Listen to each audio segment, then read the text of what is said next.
খুশি করার জন্য আল্লাহ তাআলা ও তার রাসূলের অধিকার হচ্ছে সবচাইতে বেশি। এ মূর্খ লোকেরা কি একথা জানে না?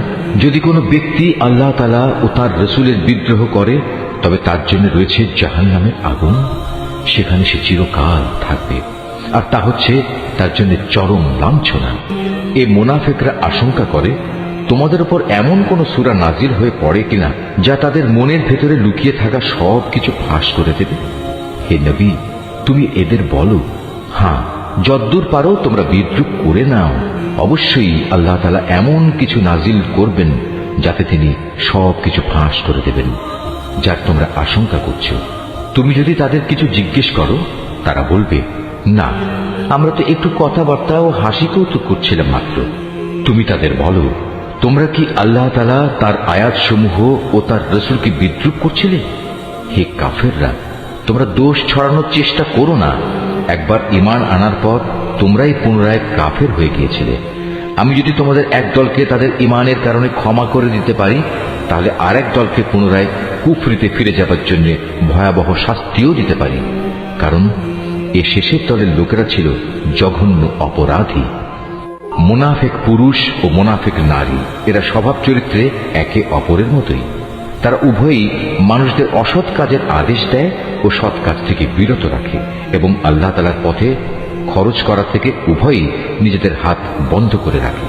তারা যেমনি এই দুনিয়ায় আল্লাহ তাআলাকে ভুলে গেছে, আল্লাহ তাআলাও তেমনি আখিরাতে তাদের ভুলে যাবেন। অবশ্য মুনাফিকরা সবাই পাপিষ্ঠ। আল্লাহ তাআলা এ মুনাফিক পুরুষ ও মুনাফিক নারী এবং কাফেরদের জাহান্নামের ভয়াবহ আগুনের প্রতিশ্রুতি দিয়েছেন, যেখানে তারা চিরকাল ধরে চলতে থাকবে। জাহান্নামের এ আগুন হবে তাদের জন্য যথেষ্ট। তাদের উপর আল্লাহ তাআলার গজব নাজিল হোক। ওদের জন্য রয়েছে এক চিরস্থায়ী আযাব। তোমরা ঠিক তাদেরই মতো যারা তোমাদের আগে এখানে প্রতিষ্ঠিত ছিল। তারা শক্তিতে ছিল তোমাদের চাইতে প্রবল, ধন সম্পদ, সন্তান সন্ততি তাদের তোমাদের চাইতে ছিল বেশি। দুনিয়ার যে ভোগ বিলাস তাদের ভাগে ছিল তা তারা ভোগ করে গেছে। অতঃপর তোমাদের ভাগে যা আছে তোমরা তা ভোগ করে একদিন চলে যাবে। যেমনি করে তোমাদের আগের লোকেরা তাদের যে পরিমাণ ভোগ করা ছিল তা শেষ করে চলে গেছে।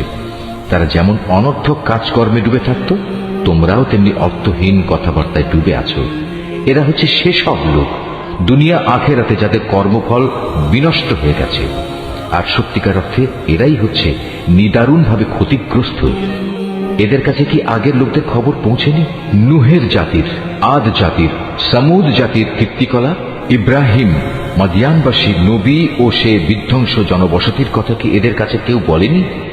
এ সব কয়টি জাতির মানুষের কাছে তাদের রাসূলরা আল্লাহ তাআলার পক্ষ থেকে সুস্পষ্ট আয়াত নিয়ে এসেছিল।